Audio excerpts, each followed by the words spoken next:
अल्हम्दुलिल्लाहिल्लज़ी खलक़ल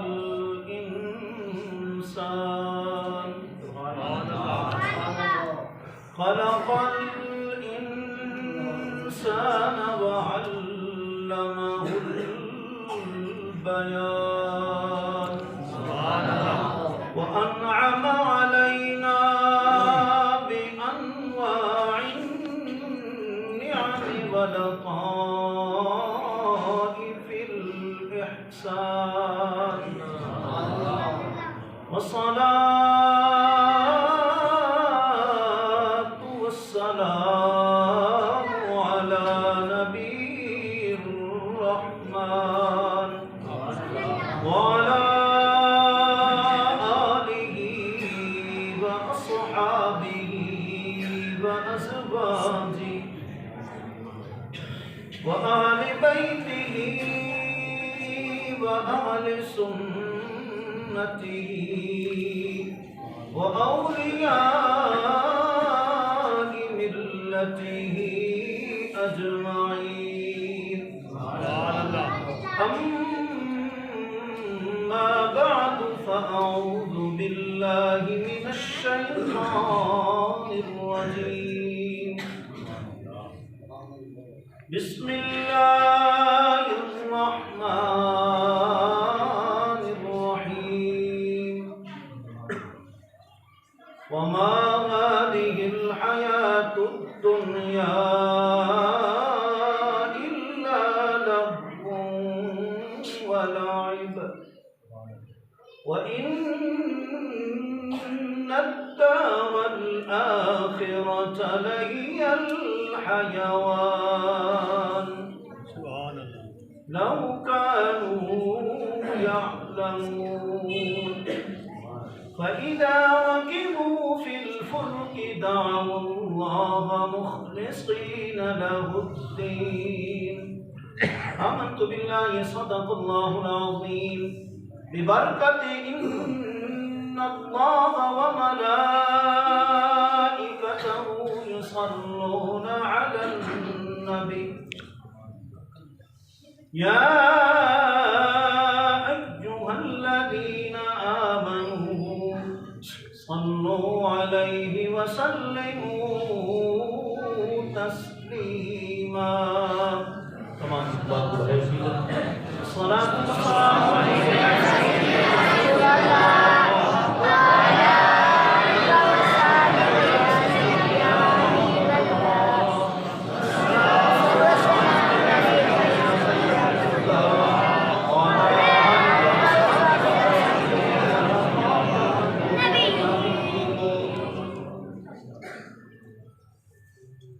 सलाम के बाद अल्लाह रब्बुल इज़्ज़त जल्ल जलालुहु व अम्मा वालुहु व आज़म शानु व तम बुरहानु का अनगिनत लातादाद और बेशुमार शुक्र है जिस खाल के हकीकी ने अपने फजल व करम से आका अलैहिस्सलातु वस्सलाम के तवस्सुल से हमें अपनी रज़ा के लिए अपनी खुशनुदी के लिए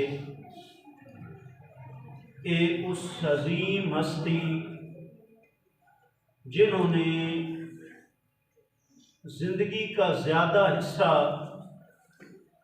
अपने माँ बाप गुजारने के बजाय जामे मस्जिद अनफिया गौसिया और इस इलाके में गुजार दिया। सरकार के फरमान के मुताबिक मौतुल आलम मौतुल आलम, फरमाया कि आलम दीन की मौत और एक आम महल्लेदार की मौत में फ़र्क है। फरमाया एक आम बंदा फौत होता है तो एक मौत होती है, लेकिन हकीकत में जब आलिम की मौत होती है तो वो पूरा जहान बग़ैर जी रहा होता है, उसे वो इल्म नहीं होता कि हक़ैक़ अल्लाह के यहाँ क्या है, लेकिन हकीकत में पूरा जहान उसकी मौत होती है। और सरकार ने फरमाया कि अल उलमा मसाबिकुल अर्द, फरमाया उलमा इस जमीन के चराग हैं, हाँ उनकी ज़हरी आंख न भी हो, वो दिलों के चराग रोशन करते हैं, गुमराहियों का खात्मा करके राह हिदायत पर गामजन करते हैं। तो ज़ाहिर बात है किबला मौलाना कारी जमील साहब रहमतुल्लाह तआला अलैह आप सबके उस्ताद, आपके बच्चों के उस्ताद, आपकी नस्लों के उस्ताद, आपने अल्हम्दुलिल्लाह वफा की। मोहतरम हाजी सलीम साहब हैं, दूसरे हमारे बुजुर्ग मोहतरम सलीम साहब हैं, दीगर जितने भी अहले मोहल्ला हैं, सब ने वफा की। और अल्हम्दुलिल्लाह जिस वक्त क़ाद साहब यहाँ तशरीफ़ लाए थे, बकौल उनके जो बातें उन्होंने मुझे बयान की वो मैं आपको सुना रहा हूँ। उन्होंने फरमाया कि यहाँ एक खड़ा था, चबूतरा था, जिस पे मैंने पहला जुम्मे का खुतबा दिया। और आज अल्हम्दुलिल्लाह आप देखें कि मस्जिद की रौनकें, मस्जिद की तामीर व तोसी, मस्जिद के अंदर शोबा हिफ्ज़ुल कुरान आज वो मुकम्मल हो चुका है। ये अल्लाह के जो घर हैं इनकी तकमील बहुत बड़ी सादत होती है। हदीस के मुताबिक जब क़यामत आएगी ना तो हर घर के अंदर मतलब है कि तोड़ फोड़ होगी, बिल्डिंगें टूटेंगी, गिरेंगी, लेकिन एक अल्लाह का घर होगा जैसा खूबसूरत बना दिया ऐसा खूबसूरत अल्लाह करीम इसको महफूज फरिश्तों की ड्यूटी लगाएगा, वो इसको उठाकर रब की बारगाह में पेश करेगा। इसलिए मस्जिद की खिदमत बहुत बड़ी सादत है।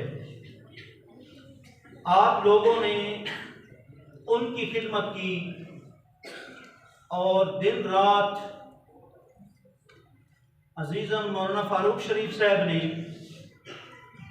ये नहीं महसूस होने दिया कि मैं एक आलिम भी हूँ और दुनिया भर की बड़ी university, Islamic university Jamia Nizamia Rizvia का बड़ी क्लासों का उस्ताद और मुदर्रिस भी हूँ, बल्कि इन्होंने एक जैसे भाई होता है ना, भाई से भी ज़्यादा उनको एक मतलब है कि ऐसा प्यार दिया कि जब भी हम अपनी निजी महफिल में बैठते थे, कार साहब अक्सर मुझे फरमाया करते थे, जिस वक्त मेरी माजूरी ज़्यादा हो गई, मुझे बहुत परेशानी थी कि अब पता नहीं खतीब कैसा मिलेगा, आपने जो मुझे खतीब दे दिया है, चलो मस्जिद की परेशानियों से तो मैं आज़ाद हो गया हूँ।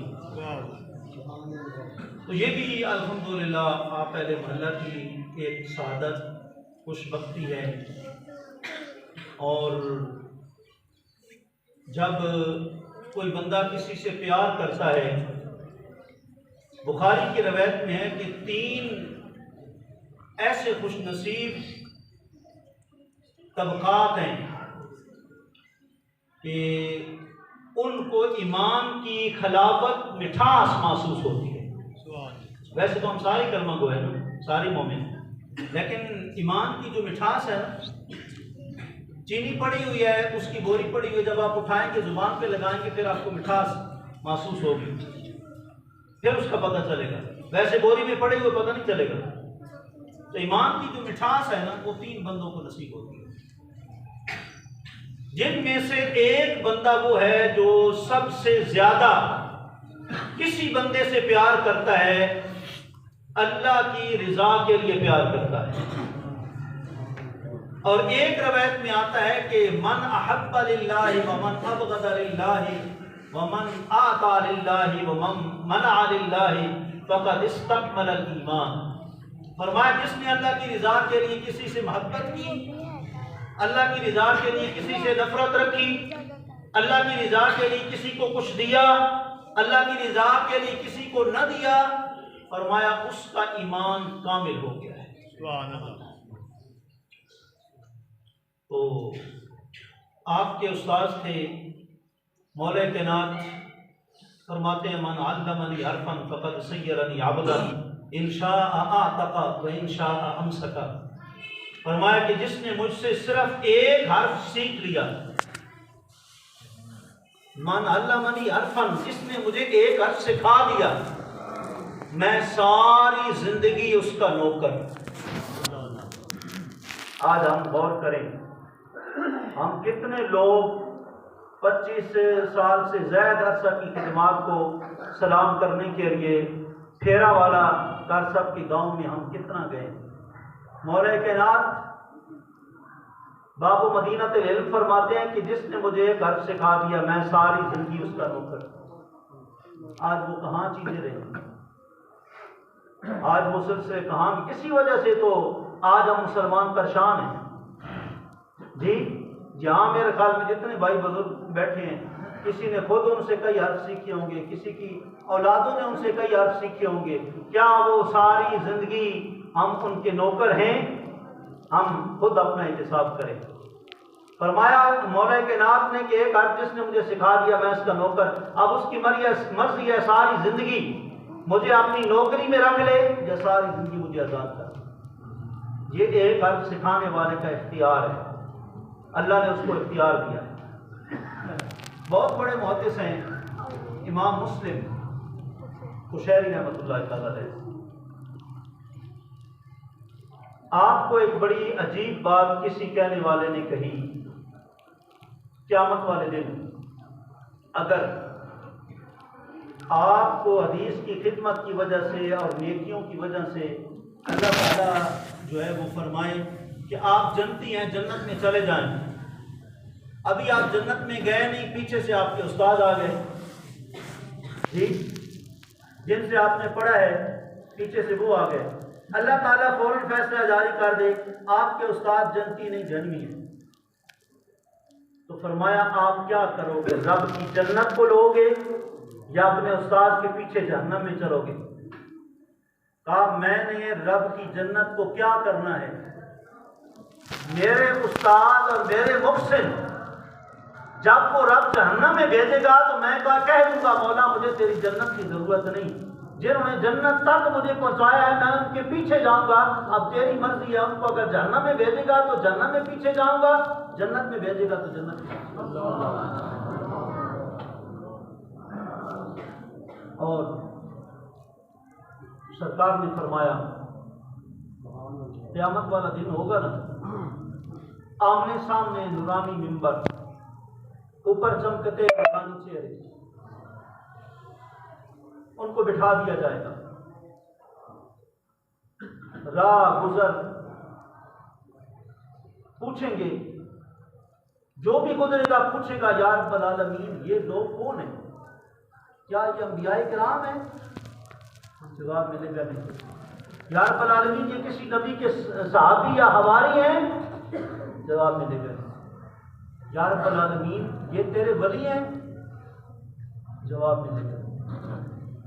या रब्बल आलमीन ये नबी भी नहीं, किसी नबी के सहाबी और हवारी भी नहीं, और तेरे मुकर्रबीन बंदे और औलियाए किराम में इनसे भी नहीं, फिर ये हैं कौन? इनको इतना रुतबा क्यों मिल गया? तूने नूरानी मिंबर अता की है, आमने सामने बिठा के पूरी कायनात से ऊंचा किया, ये तो बता कि ये कौन लोग हैं? ये काबिल गौर बात है। आगे से जवाब मिलेगा ये हैं तो आम इंसान, लेकिन एक दूसरे के साथ इनका ताल्लुक दोस्ताना रिश्ता, उठना बैठना खाना पीना जितना भी जिंदगी में गुजरा है ना मेरी रज़ा के लिए। इन्होंने एक दूसरे पर खर्च किया, एक जगह पर उठे बैठे जी, सब इन कामों में मकसद एक ही था कि हमारा मालिक हमारे इस अमल से खुश हो जाए, हमारा मालिक हमसे राजी हो जाए। तो फरमाया इन्होंने मेरी रज़ा को लिया, इसलिए आज मैंने ऊंचा मकाम दिया।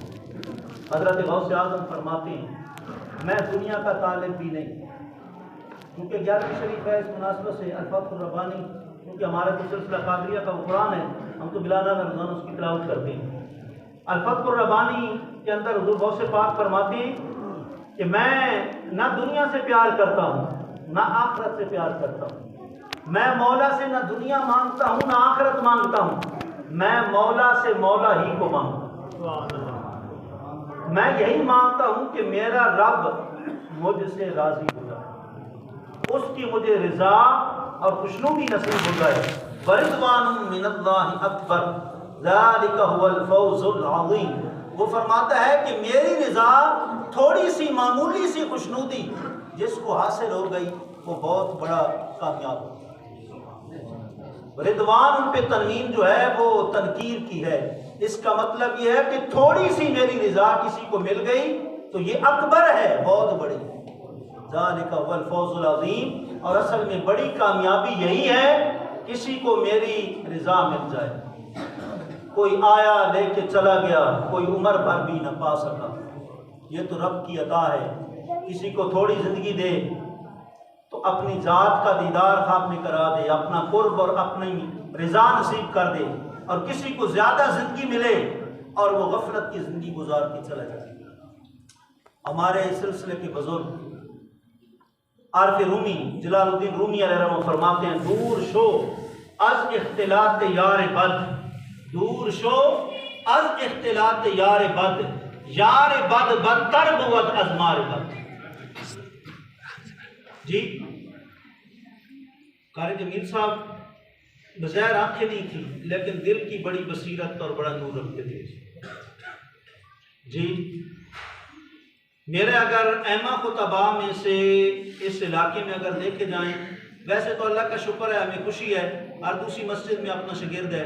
कोई जामिया जामिया में मेरे पास पढ़ता रहा, कोई जामिया निमिया में पढ़ता रहा, कोई जामिया जवेरी में पढ़ता रहा। अल्लाह का शुक्र है, ये हुजूर के नाम की बरकत है, सारी दीन की बरकतें हैं। लेकिन दोस्ताना मेरा कारी जमील साहब के साथ था, और जब किसी से बंदा सच्चा प्यार करता है ना, तारें जुड़ी होती हैं। शरकपुर शरीफ में मैं आखिरी सफ में था, मेरी आदत ही है आखिरी सफ में होता हूँ। आखिरी सफ की फजीलत, नमाज जनाजा की आखिरी सफ की फजीलत सबसे ज़्यादा फजीलत है, और कम फजीलत पहली सफ की है। आम नमाजों में पहली सफ की फजीलत ज़्यादा है, आखिरी की कम है। तो मेरे तो ख्वाब ख्याल भी नहीं था, मैं तो पीछे आराम से सीधा होने की जगह तलाश कर रहा था, जूतियाँ उतार रहा था, तो नामालूम कैसे स्टेज पे बुला लिया गया और कहा गया कि कारी साहब की दरीना दोस्त हैं। मुझे भी उस वक्त याद आया कि सच्चा जब किसी से प्यार करते हैं तो रब को पता होता है कौन किससे प्यार करता है। जी अबू दाऊद शरीफ की रवायत है, एक साहबी ने सरकार की बारगाह में अर्ज की, या रसूलुल्लाह सल्लल्लाहु अलैहि वसल्लम, दुनिया में किसको दोस्त बनाना चाहिए? सरकार ने फरमाया, हमेशा दोस्त उसको बनाओ जो तुम्हारे दीन के कामों में तुम्हारा मुआविन। अगर कोई 8-10 साल पढ़ के भी मुआविन ना बने तो उसकी किस्मत, और अगर कोई 2-4 मुलाकातों में मुआविन बन जाए उसकी खुशबख्ती।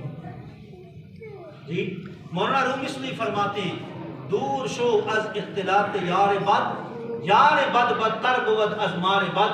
फरमाते हैं जिंदगी में दोस्त कभी किसी बुरे इंसान को दोस्त नहीं बनाना। फरमाते हैं बुरा दोस्त जो है ना वो सांप से भी ज्यादा खतरनाक है। सांप अगर किसी को लड़ेगा ना, डंग मारेगा, डसेगा, जी ज्यादा दर्द होगी या ज्यादा मौत वाक़या हो जाएगी, जी बंदा फौत हो जाएगा जहर से।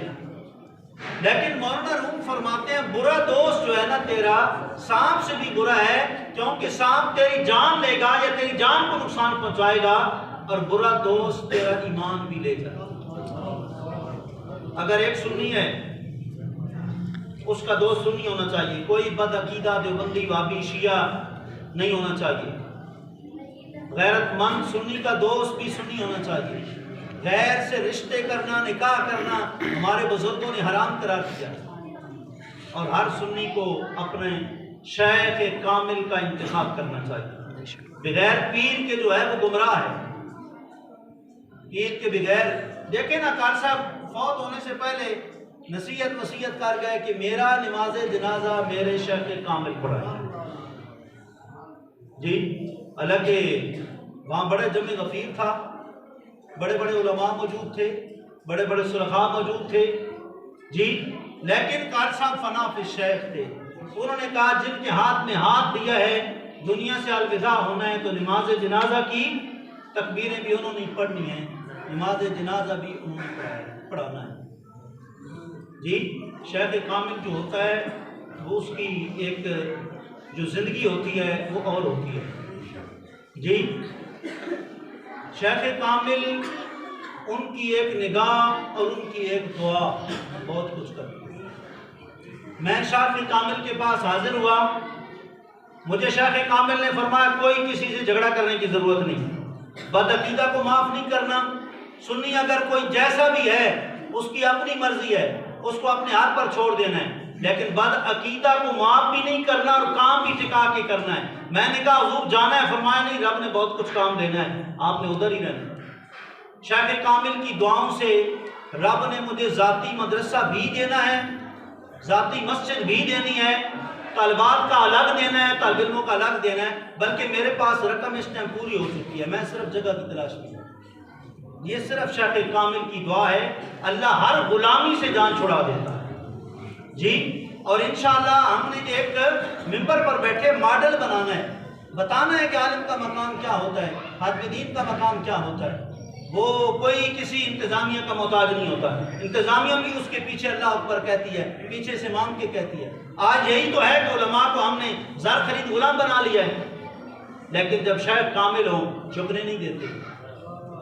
शेख कामिल तरबियत करते हैं, आलिम का काम नहीं किसी से झगड़ना या पुलिस की गाड़ियाँ इकट्ठियाँ करना, आलिम का काम है चुप करके चला जाए, जब इखलास होगा तो फिर एक एक दिन याद आए।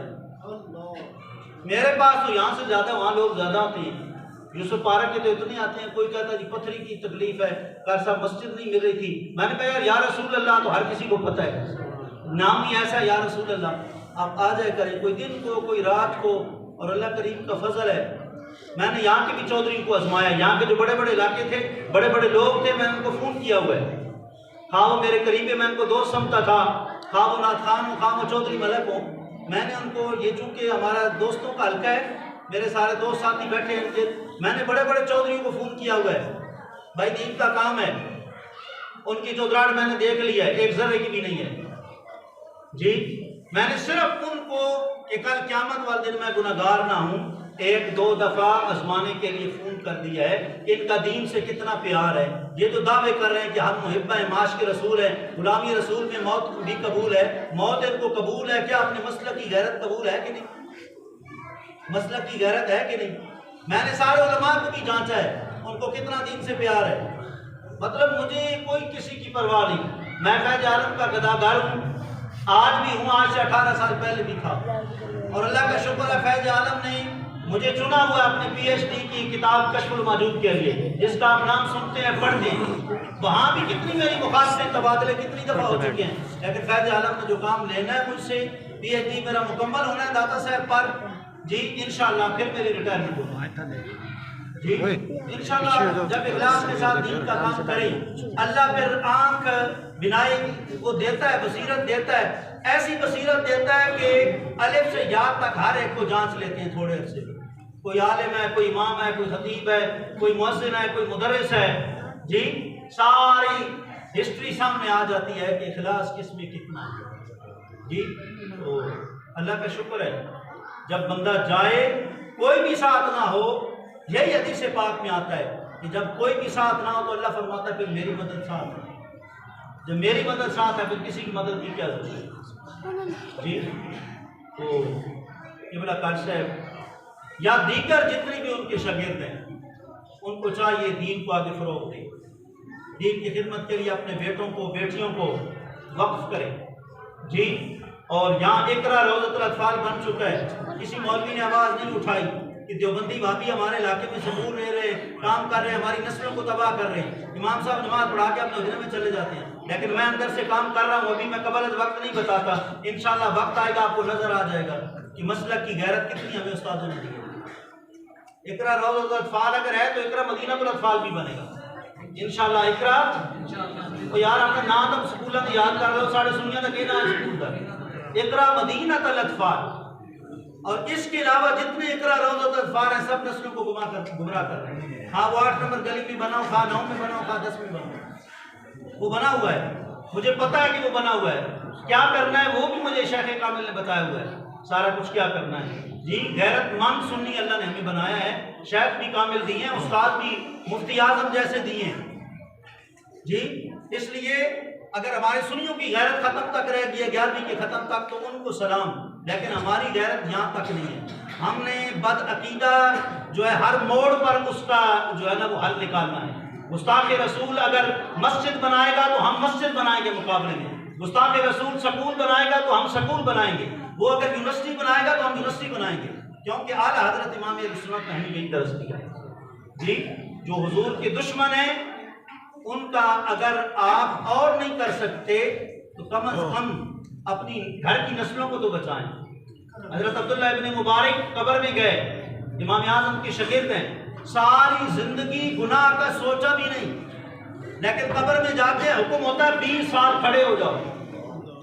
कितने साल जी? 20 साल कब्र में खड़ा होना भाई आसान है, यहाँ खड़ा होना मुश्किल है, वो थक जाता है जी। फरमाया 20 साल अब्दुल्ला इब्न मुबारक खड़े हो जाओ, या रब्बल आलमीन मुझसे क्या गलती हुई, मैंने तो गुनाह का सोचा भी नहीं।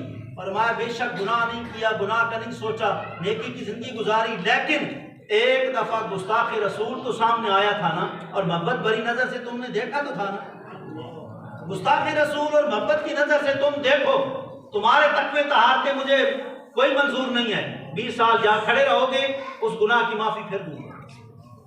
ये इमाम आज़म अबू हनीफा के शागिर्द हैं अब्दुल्ला इब्न मुबारक, कब्र में जाते हैं, बैर बुजुर्ग मुराकबा करते हैं, पहली बात यही होता है खड़े हो जाओ 20 साल कब्र में। क्यों? तुमने गुस्ताख रसूल को मोहब्बत भरी नजर से देखा जी। और हम क्या करते हैं, गुस्ताखों के पास बच्चों को दाखिल करा रहे हैं, मदारस में करा रहे हैं, स्कूलों में करा रहे हैं, हर चीज मिल जाएगी। पीर जमात अली शाह साहब फरमाते हैं अकीदा और ईमान कभी ना बदलो, नए कपड़े भी पहन लो, नए जूते भी पहन लो, नए मकान भी बना लो, लेकिन अपना अकीदा और ईमान ये नया नहीं बना। ये दाता अली हजवेरी वाला बनाना है, ये इमाम आज़म अबू हनीफा वाला बनाना है, ये इमाम अहमद रज़ा खान फाज़िल बरेलवी वाला बनाना है, ये हज़रत गौसे आज़म वाला बनाना है जी। इसलिए भाई ये नस्लें हमने बचानी हैं। 10 साल जहाँ बंदा रह जाता है तो उस पर हुकूक लाजिम होते हैं, वहाँ की नस्लों को बचाना सब कुछ। वहाँ के रहने वाले अगर लोग कुछ भी ना करें, अल्लाह का शुक्र है मेरे साथ कोई भी माले का ताउन नहीं करता जी, मुझे खुशी है, और मैंने ताउन किसी से आज तक लिया भी नहीं है, लेकिन हर महीने 70-80 हज़ार मेरे जामे का फैज़ान हज़रत दाता गंजबख्श का खर्चा है जी, चल रहा है अल्हम्दुलिल्लाह। कभी किसी से सवाल नहीं किया, कभी किसी को चंदे का नहीं कहा। जब दिल में इखलास है, शेख कामिल ने दुआ दे दिया तो किसी की क्या मुताबिक जी। तो मैं खुद हैरान हूँ कि 200 के करीब जहाँ बच्ची पढ़ रही हो, 8-10 उस्तादियाँ हों, उनकी सैलरी का इंतज़ाम करने, उनके सारे मामलात इम्तिहान के दूसरे ये वो सारे करने, ये कैसे हो सकता है? ये सरकार की निगाह से फैज़ आलम जैसी हस्तियों के तसर्रुफ़ात से हो सकता है। और ये नहीं, हम इंशाअल्लाह यहाँ तक नहीं, हमने आगे सारे काम सोचे हैं, मंसूबे सोचे हैं इंशाअल्लाह अज़ीज़। कारी जमीर साहब चले गए, लेकिन जो वो बाग लगा के गए हैं इंशाअल्लाह वो और फल देगा, कम नहीं होएगा, मुरझाएगा भी नहीं इंशाअल्लाह जी। अल्लाह का शुक्र है, अल्लाह का फजल है, करम है। तो इसलिए आपके अंदर गैरत होनी चाहिए। बदअकीदे की क्या मजाल कि आप यहाँ 60 साल गुजारे, वो कल आके यहाँ आपकी मस्जिद के फासले पर मस्जिद बना ले और फिर सारी नस्लें आपकी तबाह कर दे। मैं उस दिन कोट अब्दुल मालिक एक जगह पे गया तो मुझे एक भाई ने बताया कि ये चौधरी साहब हैं, ये फलाएं, और ये सारे कट्टर सुन्नी थे, हर महीने 11वीं शरीफ करते थे, हर महीने दाता साहब देख देते थे, ये करते थे, वो करते थे। एक औरत का रिश्ता बदअकीदा में हो गया, सारे चौधरी सारे गुजर बदअकीदा हो जी। इसलिए अपनी बच्चियों को बदअकीदगी से बचाएं जी। हम और अल्लाह का शुक्र है मैं यहाँ मिंबर पर बैठा हूँ। 26 साल मैंने तालिबात का काम किया, मदरसे का 4 आने भी मैंने नहीं किया। इंतजामिया से पूछ लो, जिससे मर्जी या पूछ लो, कोई बंदा, ये बदगुमानी किसी के ज़हन में होती है, मैं साफ करने कह रहा हूँ, किसी बंदे के ज़हन में अगर ये हो कि ये दाता साहब पढ़ा के रोजाना इधर आते हैं, यहाँ से फिर उधर जाते हैं, शायद इनको कोई लालच है। मैं मिंबर पर बैठा हूँ, मैंने आज 4 आने भी किसी से नहीं ली, बल्कि ईद उल फितर, ईद उल अज़हा मैंने 4 आने किसी की ईद भी नहीं ली। एक बच्ची के वालिद, एक बच्ची का किरदार इस पर गवाह है। हम यहाँ पैसों पर ही नहीं बैठे हुए, हम मसले के लिए बैठे हुए। मैं तो जा रहा था, शेख कामिल का नहीं यहाँ जरूरत है। यहाँ बदअकीदगी जो है ना, ये बच्चियाँ घर घर में बदअकीदगी फैलेगी तो फिर क्या होगा? जी, फिर बदअकीदा ही पैदा होंगे ना, गुस्ताख ही पैदा होंगे। तो फरमाया ऐसा नहीं काम करना। अगर सुन्नियों के अंदर गैरत कम हो गई है या ख़त्म हो गई है, इसको छोड़ो, तुमने काम करना है अपने मसलक का, बदअकीदगी यहाँ नहीं फैलने देनी। मैं शेख कामिल की गुलामी की वजह से यहाँ बैठा हूँ, 10 नंबर गली जामे फैजान बख्श जी। इसलिए भाई सारे सुन्नी, 11वीं शरीफ फ़र्ज कोई नहीं है, जिस मुफ्ती से मर्जी है जाके फतवा लो। मुफ्ती कोर्स हम दोनों क्लासें पढ़ाते हैं, जो मुफ्ती बन के निकलते हैं ना, दोनों क्लासें हम पढ़ाते हैं दादा साहब। किसी मुफ्ती से पूछ लो, 11वीं शरीफ फ़र्ज कोई नहीं है। खुद आपके पास भी मुफ्ती साहब मौजूद है, अल्लामा फ़ारूक शरीफ साहब। 11वीं ना फ़र्ज है ना वाजिब है जी। मसलक का काम करना, दीन को फैलाना, तलबुल इल्म फरीदतुन अला कुल्लि मुस्लिम व मुस्लिमा, इल्म हासिल करना मर्द औरत पर फर्ज है। इल्म हासिल करने के लिए जब मरकज नहीं होगा तो कहाँ हासिल करेंगे? बदअकीदा की जाके आप मदरसों में बच्चों को दाखिल कराएंगे, बदअकीदा के इकरा में जाके दाखिल कराएंगे जी। इसलिए इल्म के मराकिज़ कैद करना लाजिम है, जहाँ बदअकीदगी फैल रही हो। अगर आप 11वीं शरीफ छोटे सी कर लें, पानी ले आए, थोड़े से चने ले आए, दुआ हो जाए, वो भी 11वीं शरीफ हो गई। वो फंड आप यहाँ दरस निज़ामी का मरकज होना चाहिए। आपके पास एक मुस्तनद आलिम दीन मौलाना फ़ारूक शरीफ साहब मौजूद हैं, कारी सईद साहब मौजूद हैं, यहाँ दरस निज़ामी होनी चाहिए। इतना अर्सा सिर्फ ये इमारत ही हमारी खड़ी रहेगी, एक शोबा हिफ़्ज़ का रहेगा, ये क्या है? दरस निज़ामी एक आलिम फ़क़ीह वाहिद अशद्दु अला शैतान मिन अल्फ़ि आबिद। हुज़ूर ने फरमाया एक फ़क़ीह दीन की समझ रखने वाला 1000 इबादत करने वाले एक तरफ हों और एक आलिम एक तरफ हो। हुजूर ने फरमाया शैतान को वो 1000 इबादत करने वाले वो इतने खतरनाक नहीं लगते, इतने सख्त नहीं लगते जितना एक आलिम दीन उनको सख्त लगता है। यहाँ उलमा तैयार हो, यहाँ दरस निज़ामी का मरकज हो। मौलाना फ़ारूक शरीफ साहब आपके पास उस्ताद भी हैं, मुदर्रिस भी हैं। आपका दर्द इतना होना चाहिए कि आप कहेंगे हम दरस निज़ामी पढ़ाना चाहते हैं, आप खुद पढ़ाएंगे, अपना शागिर्द दें, हम दरस निज़ामी की यहाँ क्लास से शुरू करें। आपके पास कोई जगह थोड़ी है, बहुत जगह है, यहाँ दरस निज़ामी की सारी क्लासें जारी हो सकती हैं जी। एक इनकलाब लाएं, ये कारी जमील साहब के रूह को सबसे बड़ा हिसाब है। कारी जमील साहब रुखसत हुए हैं, हर गैरतमंद सुन्नी ये इरादा करे भाई यहाँ दरस निज़ामी का मरकज होना चाहिए, यहाँ हमारे पास तुलबा होने चाहिए जो दरस निज़ामी यहाँ से पढ़ के आलिम फाजिल बन के फाजिल जी। तैयार हैं जी? कितने सुन्नी तैयार हैं दरस निज़ामी के लिए? उस्ताद मैं आपको दूंगा, अगर कहेंगे बाकी भी कोई तो मैं हाजिर हूँ। कितने सुन्नी तैयार हैं कि यहाँ दरस निज़ामी का मरकज होना चाहिए? मैं चूंकि आया हूँ तो मैं जहाँ भी जाता हूँ कोई मकसद लेके जाता हूँ। इसाले सवाब का सबसे बड़ा तरीका कारी जमील साहब की रूह को इसाले सवाब का है कि उनके चेलम के फौरन बाद यहाँ दरस निज़ामी शुरू हो। क्यों जी? क्यों जी? और किरात की भी अशद जरूरी है। इस इलाके में किरात का भी कोई शोबा है, सारे मजहूर पढ़ने वाले, किसी ने 40 दिन कोर्स किया, किसी ने 20 दिन कोर्स किया, 2 साल किरात का कोर्स है। यहाँ इस पूरे इलाके में मौलाना कारी फ़ारूक शरीफ साहब हैं, मौलाना कारी यकूब साहब हैं जी। 2-3 बंदे मुझे पता है जिन्होंने किरात पढ़ी हुई है और इमामत के काबिल हैं, कारी हैं। इमाम जज़री फरमाते हैं कुरान को किरात के साथ पढ़ना लाजिम है, हतमी है। जो कुरान को किरात के बगैर पढ़ेगा वो गुनाहगार है। क्या निज़ाम चल रहा है? ठीक है, इंतजामिया की टीसी हो गई तो ठीक है जी, जो इमाम आ गया ठीक है, नहीं ऐसे फ़ारूक शरीफ साहब की तरह इमाम खतीब रखे अपनी मस्जिद जी। बदअकीदगी खत्म होती है कि नहीं? इश्क़ रसूल आम होता है कि नहीं? इश्क़ रसूल को आपने आम करना है। तो बड़ी खुशी हुई है आपने कदम उठाया है। जो आप में से चौधरी सबसे ज्यादा पैसे देगा वो मुझे बताए, मैं उससे ज्यादा दूंगा। यहाँ दरस निज़ामी शुरू करा है। जो चौधरी साहबान आपकी दौलत की जितनी ताकत है मुझे बता दे, जिसकी दौलत सबसे ज्यादा है, जो कहेगा जी महाना मैं इतना दूंगा, मैं उससे ज्यादा देने के लिए तैयार हूं। अगर वो 5000 कहेगा मैं 10,000 दूंगा, अगर वो 10,000 कहेगा मैं 15,000 दूंगा। चौधरी साहब कौन है जी? कितना देंगे महाना? कारी जमील साहब की रूह को इशारे सवाब करना है ना, दीन का काम करना है। ये तो नहीं कि खत्म पढ़ के दुआ मांग के हम चले गए, नात पढ़ के चले गए जी। हाँ जी, कि कितने बंदे हैं जो चाहते हैं कारी जमील साहब की रूह को इशारे सवाब करें जी? क्यों भाई, कितने बंदे हैं भाई? हाथ खड़ा करें, कार साहब की रूह को खुश करें। ये क्या हुआ, आप झिझक रहे हैं, डर रहे हैं? माशाल्लाह माशाल्लाह। अब कितने बंदे हैं जो 5000 देने वाले हैं माना?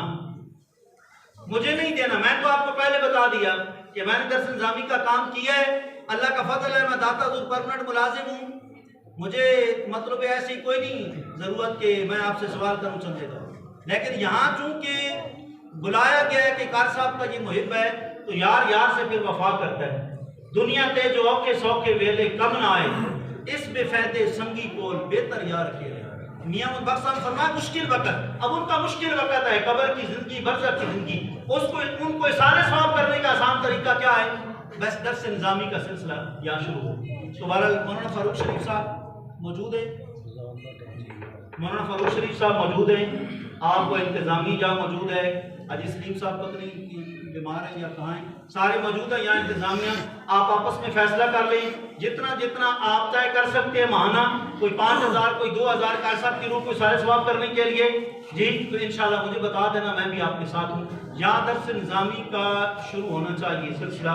एक उस्ताद की सैलरी मेरे जिम्मे है और 5-6 उस्ताद रखने, बाकी आप 5 उस्तादों का इंतजाम कर लें। अल्लाह ताला के बिला कार साहब के दर्जात बुलंद फरमाए और उनका यहाँ आना सारी और आप लोगों की वफा है कि आखिरी दम तक आपने वफा की है, ये बहुत बड़ी आपकी क्या कहते हैं मोहब्बत है उनके साथ। अल्लाह इसको सलामत रखे। बाकी दावाना अल्हम्दुलिल्लाह रब्बिल आलमीन। आमीन।